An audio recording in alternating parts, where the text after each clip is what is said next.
Los saludo con la paz y la bendición de nuestro Dios, con la gracia de nuestro Señor Jesucristo. Una vez más estamos juntos, vamos a ir tranquilos con un tema que es un tema bastante profundo en las Escrituras. Algunos se los había anticipado, que es el tema que vamos a comenzar a desarrollar, a tratar en estos viernes desde hoy y en los viernes que vayan siguiendo. El tema es gracia, Espíritu Santo y Torá. Gracia, Espíritu Santo y Torá. Eso sería el tema de fondo. Me gustaría empezar a hablar de este tema, gracia y cumplimiento de la promesa del Padre. Dentro del tema gracia, Espíritu Santo y Torá, vamos a hablar un poquito de el cumplimiento de la promesa del Padre por gracia. Porque al Espíritu Santo, al Ruach, al Espíritu de Dios, cuando vino el día de Pentecostés, una de las veces que vino, pero el día de Pentecostés es un día especial, porque vino y llenó a todos aquellos que eran discípulos del Señor, que estaban allí esperando la promesa del Padre. Ahora, ¿por qué la promesa del Padre? ¿Qué significa la promesa del Padre? ¿De dónde salió la promesa del Padre? ¿Por qué es el Espíritu Santo de la promesa? El Espíritu Santo de la promesa. ¿Promesa de quién? Ya lo hemos dicho, promesa del Padre. ¿Cuándo? Entonces, ese es el tema que vamos a tratar de desarrollar en estos viernes. Esperemos que el viernes que viene tengamos todo preparado antes. No pudimos hacer el programa de radio hoy y arrancamos tarde por la configuración de esto, por la falta de luz, ¿no? Porque había venido la luz un ratito antes, entonces estamos empezando un ratito tarde, pero dejamos enunciado el tema, es la promesa del Padre. ¿Cuál es la promesa del Padre y para qué? Porque acuérdense que en la Biblia no solamente interesa el hecho, el obrar de Dios, el cumplimiento de Dios, lo que Dios hace, lo que Dios derrama, lo que Dios provee, siempre tendríamos que preguntarnos el para qué, porque Dios hace las cosas con un propósito. Siempre Dios hace las cosas con un propósito. Entonces, es necesario siempre que nos preguntemos el para qué. ¿Para qué mandó a su Hijo a morir en la cruz? ¿Para qué? Y ahí vemos que la respuesta la tenemos en Juan 3:16. Para que todo aquel que en Él cree no se pierda, mas tenga vida eterna. Ahí tienen la respuesta del para qué. También podemos ver para qué somos salvos. Por gracia, por medio de la fe, para buenas obras, las cuales Dios preparó de antemano para que andemos en ellas. Entonces ahí tenemos el para qué. Entonces, esa regla que siempre se cumple en lo relacionado con el obrar de Dios, Dios hizo una promesa, la promesa de enviar su Santo Espíritu a morar en nosotros. La pregunta que nos tenemos que responder a partir de todas estas charlas que vamos a tener los viernes es el para qué. Ya sabemos el qué, necesitamos saber el para qué. Yo les propongo que comencemos a escudriñar las Escrituras en Ezequiel capítulo 11, versículo 17 hasta el 21. Y ahí vamos a empezar a armar gradualmente la respuesta de los interrogantes que tenemos que resolver en estas charlas de los viernes. Dice así el profeta Ezequiel: di por tanto, así ha dicho Jehová el Señor, yo os recogeré de los pueblos. Esto de Ezequiel es impresionante. Yo quiero que, voy a empezar a leer de vuelta lo que dice Yahweh, nuestro Dios, a través del profeta Ezequiel. Es una promesa muy impresionante que nos abarca a todos aquellos que hemos hecho teyubá, que hemos retornado al Padre a través de Cristo, a través de la palabra hecha carne. Y nos hemos, por haber retornado al Padre a través de Cristo, Jesucristo mismo nos injertó en el olivo y nos hizo parte de la congregación de Yahweh, del pueblo escogido de Dios, de los dispersos entre las naciones. Acuérdense que naciones es la palabra en hebreo goyim, G-O-Y-I-M, goyim. Goyim quiere decir literalmente naciones. Es la palabra que se usa para gentiles y se traduce en las escrituras como gentiles, pero no quiere decir gentiles, quiere decir las naciones. Ahora, ¿qué naciones? Las naciones que están fuera del pacto, significa. Pero la palabra goyim quiere decir naciones. En hebreo se ha usado para referirse a las naciones que están fuera del pacto de Dios con su pueblo. O sea, todas las naciones que están fuera del pacto. Entonces, cuando se traduce como gentiles, la palabra gentiles quiere decir fuera del pacto. Y ustedes recordarán que las 10 tribus del norte, cuando fueron cautivas, nunca más regresaron, se hicieron gentiles, se mezclaron con las naciones y se hicieron gentiles. Las 10 tribus del norte, que a veces se las llama Israel, a veces se las llama Efraín. Entonces esas tribus se salieron de la pureza que conservaron las 2 tribus de Judá y Benjamín, las del sur, y las del norte se hicieron naciones, se hicieron goyim, se salieron del pacto, se hicieron gentiles.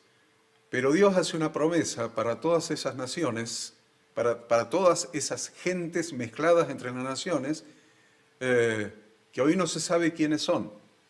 No se sabe quiénes son. Algunos están buscando su genealogía, algunos están mirando libros que salen publicados, algunos de los judíos que emigraron a España, etcétera, para ver si los apellidos concuerdan, a ver si están allí, porque están tratando de buscar si a través de los apellidos tienen alguna pertenencia a Israel. Sin embargo, es muy difícil de encontrar. Tal vez es más fácil con los judíos puros, o sea, los que son de las 2 tribus del sur, pero es muy difícil con las 10 tribus del norte, porque si una mujer se casaba con un hombre, el apellido que incorporaba era el apellido del marido. Entonces, creo que el método del apellido es muy precario. Otros están proponiendo el método del análisis de ADN, y muchos se sorprenden lo que dan esos resultados, el resultado de los análisis de ADN, porque dan una mezcla de razas, una mezcla de orígenes, el ADN de cada uno de nosotros tiene una mezcla que es impresionante. Y es muy difícil que el ADN nuestro no tenga algún ascendiente del Medio Oriente, de Israel más precisamente. En general hay una diversidad de orígenes en el ADN. Por lo tanto, eso lo hizo la sabiduría de Dios. Nos incluyó entre los que están dispersos entre las naciones. Estamos incluidos entre los que están dispersos en las naciones. Somos los gentiles dispersos entre los pueblos. Ahora, ¿cómo sabemos que somos parte del pueblo de Dios? ¿Cómo sabemos? Y eso es por obrar del Espíritu de Dios que toca tu corazón, te produce esa apertura al llamado a través de reconocer al Mesías, a través de reconocer a Jesucristo como Salvador y retornar al Padre a través de Él. Entonces, automáticamente, sin pensar en ADNs ni en apellidos, somos injertados al olivo, que es Israel. Olivo no es Judá, no nos hace judíos. El olivo es Israel, el pueblo de la promesa a Abraham, Isaac y a Jacob. Entonces, acá está haciendo esa promesa en el libro de Ezequiel. Está diciendo, yo los voy a recoger de los pueblos. Ustedes no perdieron la Biblia, la tienen abierta todavía. yo os recogeré de los pueblos y os congregaré de las tierras en las cuales estáis esparcidos. ¿Se dan cuenta? Es impresionante cómo empieza esta profecía. Y os daré la tierra de Israel. Y volverán allá, y quitarán de ella todas sus idolatrías y todas sus abominaciones. Y les daré un corazón, y un espíritu nuevo pondré dentro de ellos. Y quitaré el corazón de piedra del medio de su carne, y les daré un corazón de carne, para que anden en mis ordenanzas, y guarden mis decretos, y los cumplan, y me sean por pueblo, y yo sea a ellos por Dios. Mas aquellos cuyo corazón anda tras el deseo de sus idolatrías y de sus abominaciones, yo traigo su camino sobre sus propias cabezas, dice Jehová el Señor. Es impresionante esta palabra porque nos está hablando de varias cosas a la vez. Vamos a ir analizando. Usted tiene su Biblia ahí, usted está en el pasaje que dijimos, Ezequiel 11, empezamos a leer en el versículo 17, fuimos hasta el versículo 21, y vamos a analizar las cosas principales que se destacan en este pasaje que hemos leído. Por ejemplo, mire usted en su Biblia el versículo 17. En el versículo 17 dice que Yahweh dice, él mismo dice, que nos recogerá de los pueblos, nos congregará de las tierras en que estamos esparcidos y nos traerá a la tierra que Él nos prometió. Algunos lo toman de una manera literal, diciendo que la tierra que Él nos prometió es precisamente la tierra santa, la tierra que Dios le dio a Israel, a Jacob y a su descendencia. Otros dicen que la tierra que Él nos prometió es toda la redondez de la tierra, es este mundo, donde va a reinar nuestro Mesías, nuestro Cristo, nuestro Jesucristo durante el milenio. No va a reinar solamente en Jerusalén, no solamente en la tierra de Israel íntegra, recuperada íntegramente, no solamente en Jerusalén, pero sí desde Jerusalén. Y la palabra dice que los justos heredarán la tierra y vivirán para siempre sobre ella. Eso es el Salmo 37, 29. Los justos heredarán la tierra y vivirán para siempre sobre ella. Entonces, Dios nos da por heredada la tierra, completa la tierra. Si bien Jesucristo reinará desde Jerusalén durante el milenio, pero nosotros seremos herederos de toda la tierra.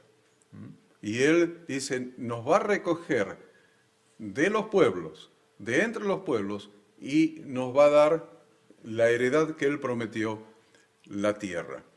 Eso es el versículo 17. Y la realidad es que hemos sido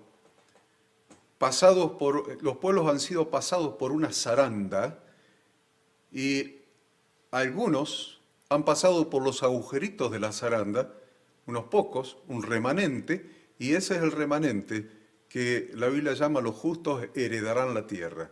Dios recoge su remanente de entre todos los pueblos paganos, porque eso es gentiles, fuera del pacto.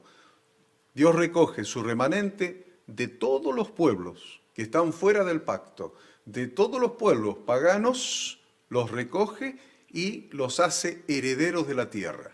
En el versículo 18, ustedes que tienen la Biblia abierta allí, dice que debemos tener en claro en nuestra mente, muy claro en nuestra mente y en nuestro corazón, que siguiendo su mandato, nosotros debemos quitar de la tierra que el Señor nos da toda idolatría y toda abominación. ¿Se dieron cuenta de lo que dice ese versículo?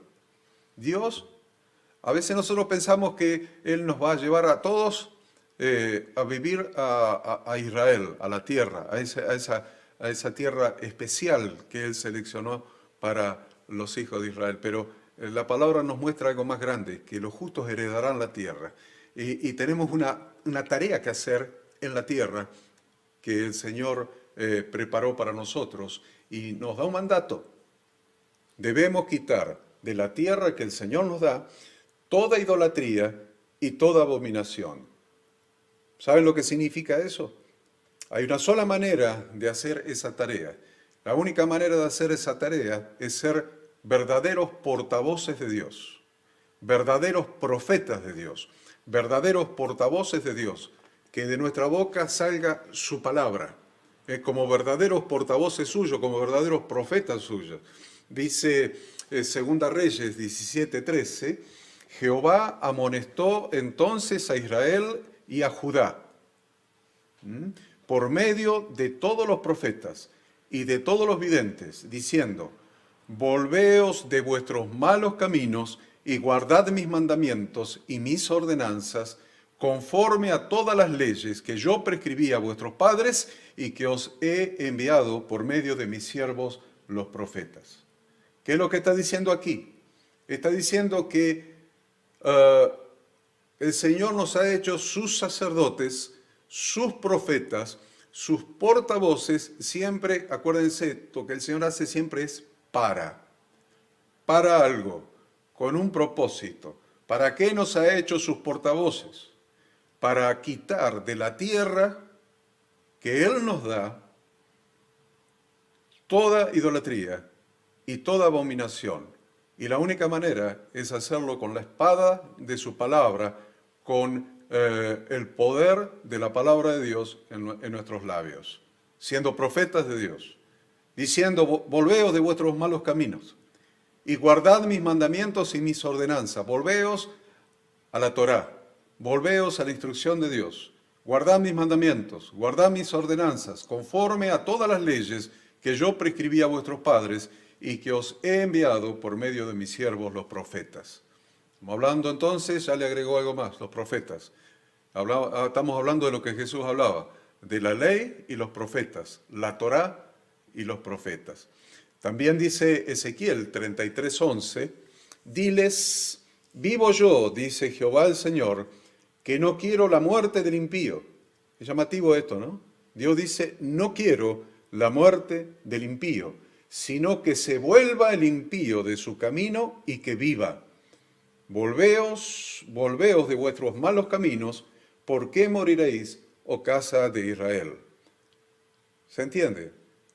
Nuestra voz tiene que ser la voz profética, la voz que clame lo que Dios dice, no lo que se nos ocurre a nosotros, lo que Dios dice, verdaderos portavoces de Dios, verdaderos profetas de Dios.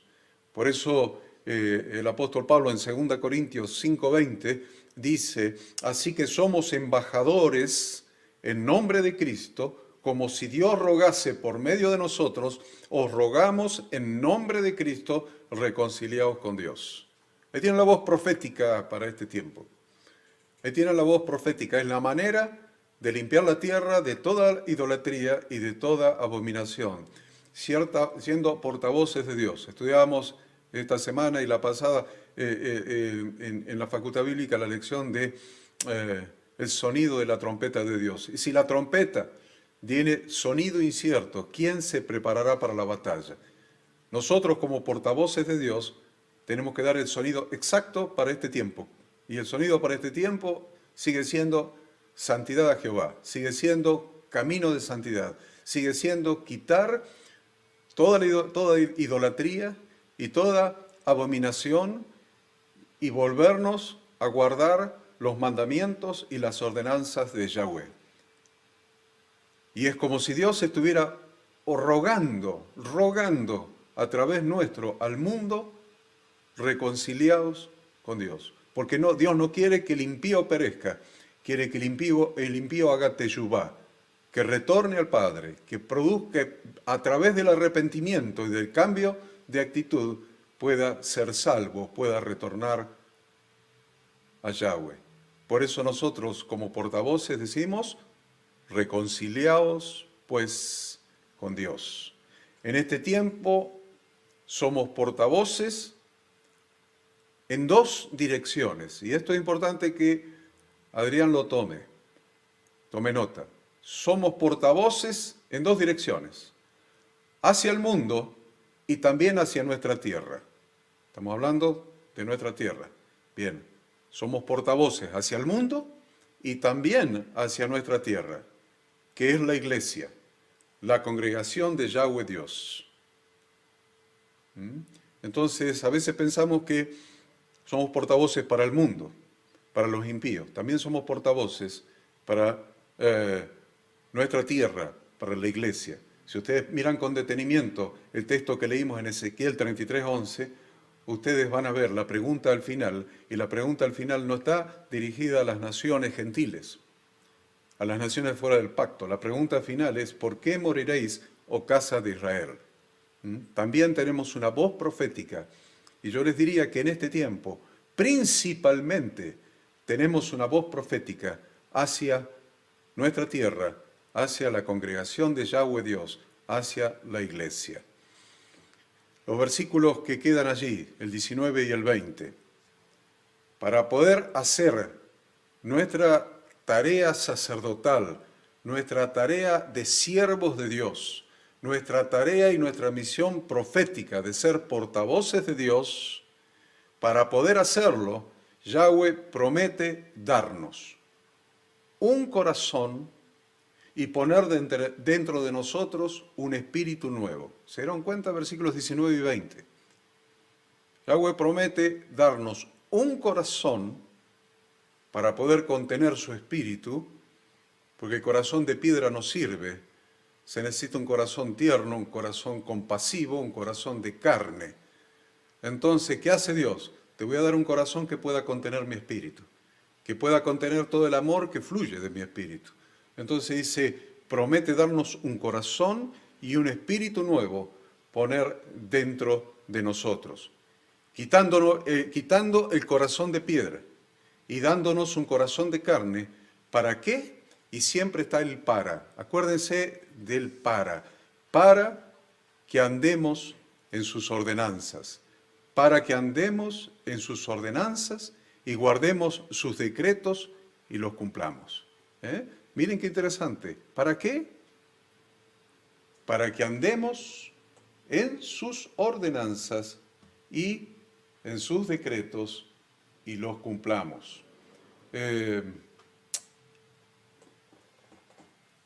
Siempre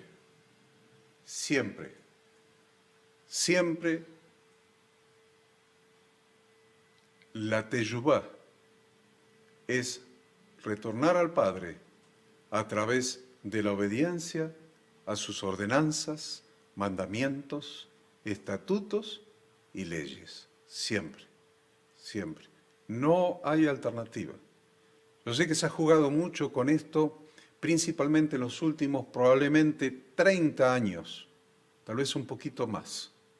Se ha jugado mucho con esto y se ha desvalorizado las leyes, las ordenanzas, los decretos, los estatutos, los mandamientos de Dios. Se los ha desvalorizado, se los ha pasado casi a la nulidad, induciendo a la gente a que viva como quiere, bajo la excusa de que ese vivir como cada uno quiere lo hace estar dentro de la gracia. Mientras más pecador es el creyente, más en la gracia está, porque abunda el pecado y sobreabunda la gracia. Una teología que se ha apartado totalmente de la teología de las Sagradas Escrituras. Se ha apartado totalmente. La teología de la Sagrada Escritura, la palabra de Dios, la instrucción de Dios, la voz de Dios, de la cual nosotros tenemos que ser portavoces, es que siempre Dios tiene como propósito que andemos en sus ordenanzas y guardemos sus decretos y los cumplamos. Miren ahí la promesa. ¿Cuál es la promesa? La promesa es: le voy a dar un corazón que pueda contener el Espíritu nuevo que le voy a poner a ustedes, el Espíritu Santo. Ahí tienen la promesa del Padre. Y tienen analizado el para qué la promesa del Padre. Y haciendo esto, le seamos a Él por pueblo y Él sea para nosotros por Dios. De esta manera vamos a ser su pueblo y Él va a ser nuestro Dios. Esta promesa se cumple por primera vez plenamente en Hechos capítulo 2, versículo 4. Hechos 2:4, que dice, y fueron todos llenos del Espíritu Santo y comenzaron a hablar en otras lenguas según el Espíritu les daba que hablasen. Y fueron todos llenos del Espíritu Santo y comenzaron a hablar en otras lenguas, en los idiomas de la gente. ¿Por qué? Comenzaron a hablar en otras lenguas. Yo sé que muchos piensan que han empezado a hablar en otras lenguas porque es una manifestación del Espíritu, hablar en lenguas angélicas, angelicales, del tercer cielo. Miren, todo eso no coincide.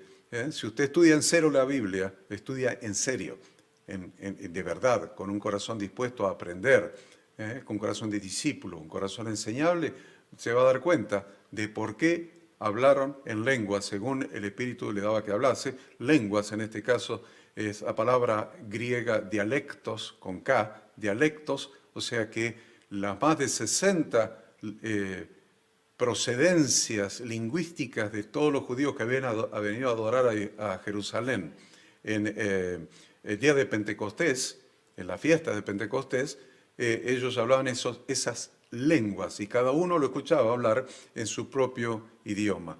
¿Por qué es esto? ¿Por qué no hablaron lenguas infantiles o de bebé o angelicales? ¿Por qué hablaron en los idiomas que la gente podía escuchar? Porque el Espíritu Santo siempre es un espíritu profético, es un espíritu para transmitir la palabra de Dios. Es un espíritu que te lleva a cumplir el propósito de la promesa. El propósito de la promesa es que seamos portavoces de Dios y quitemos de la tierra toda idolatría y toda abominación y que empecemos a decir arrepentíos, como dijo Pedro en ese primer discurso lleno del Espíritu Santo. Arrepentíos y bautícese cada uno de vosotros para perdón de los pecados y recibiréis el don del Espíritu Santo.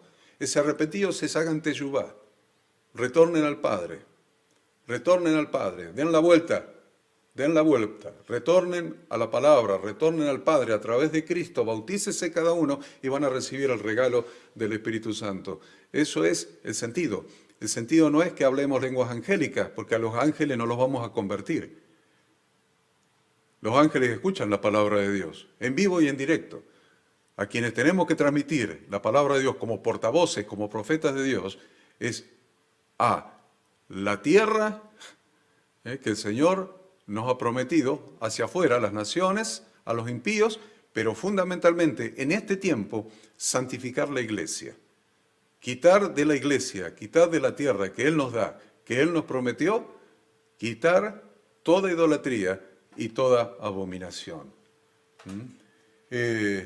Entonces, resumiendo, la llenura con el Santo Espíritu de Dios tenía el propósito de dar a los discípulos un corazón de carne para que anden en sus ordenanzas y guarden sus decretos y los cumplan, para ser un pueblo para Yahweh y Él sea nuestro Dios. La realización de esa profecía coincide plenamente con el cumplimiento de la profecía de Jeremías 31 hasta el 33, que dice, he aquí que vienen días, dice Jehová, en los cuales haré nuevo pacto con la casa de Israel y con la casa de Judá. ¿Ven? La casa de Judá, judíos puros. La casa de Israel, los que estamos dispersos entre las naciones, que no sabemos si tenemos o no tenemos una gota de sangre israelita, no judía, israelita. Estamos dispersos, hemos sido llamados, somos gentiles, estamos mezclados entre las naciones, estamos fuera del pacto. Y el Señor dice, vienen días, dice Jehová, en los cuales haré nuevo pacto con la casa de Israel, los que se gentilizaron, y con la casa de Judá. No como el pacto que hice con sus padres el día que tomé su mano para sacarlos de la tierra de Egipto, porque ellos invalidaron mi pacto, aunque fui yo un marido para ellos, dice Jehová. Pero este es el pacto que haré con la casa de Israel después de aquellos días, dice Jehová. Daré mi ley en su mente y la escribiré en su corazón, y yo seré a ellos por Dios, y ellos me serán por pueblo. a través del profeta Jeremías, Yahweh había hecho la misma promesa, la misma que hizo a través del profeta Ezequiel. Dar su ley en nuestra mente, escribirla en nuestro corazón, para que Yahweh sea a nosotros por Dios, y nosotros seamos a Él por pueblo. Y esto solamente se produce a través de la llenura del Espíritu Santo. No hay otra manera. Esto se produce únicamente a través de la llenura del Espíritu Santo. Esto no se hace con fuerza humana, no se hace con fuerza de voluntad. Aunque tu fuerza de voluntad sea muy grande, muy fuerte, muy decidida, muy potente, muy indestructible, aunque tengas ese tipo de fuerza de voluntad en tu personalidad, nunca vas a poder andar en las leyes, decretos, ordenanzas, estatutos de Dios con tu fuerza de voluntad. La única manera es haciéndote ayudar, retornando al Padre a través de Cristo, conociendo sus mandamientos y siendo llenos del Espíritu Santo para poder cumplirlos. La única manera de que podamos cumplirlos es que Dios dé sus leyes, sus mandamientos en nuestra mente y las escriba en nuestro corazón, y es la única manera de poder cumplirlo. Ahí tienen una relación de gracia, Espíritu Santo y Torah.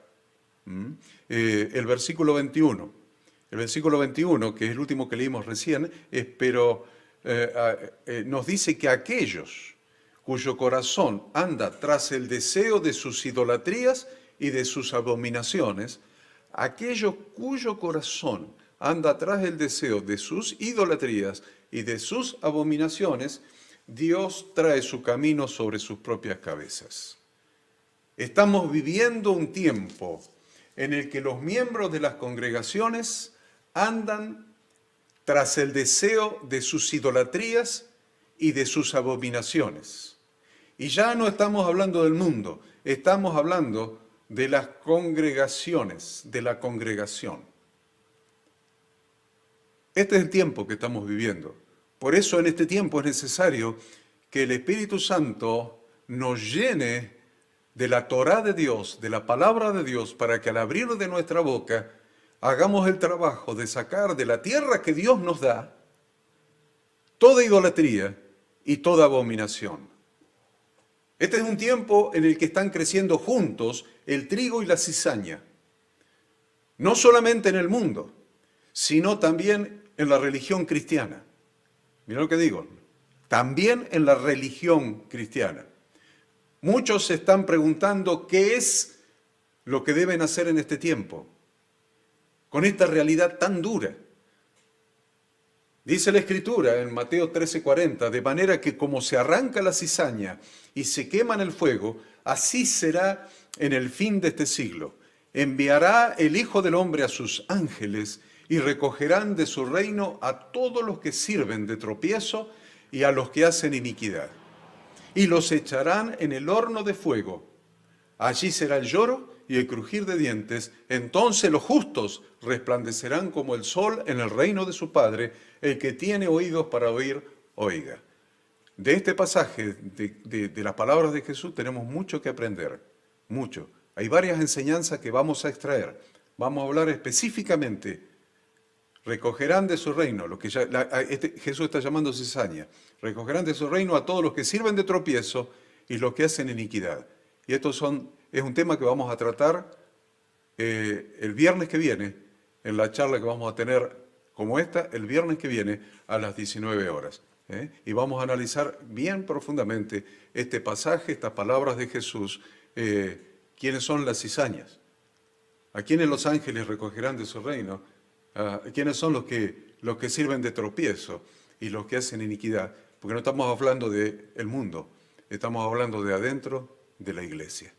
Así que, si les interesa el tema, veámonos, comuniquémonos, estemos juntos nuevamente el viernes de la semana próxima.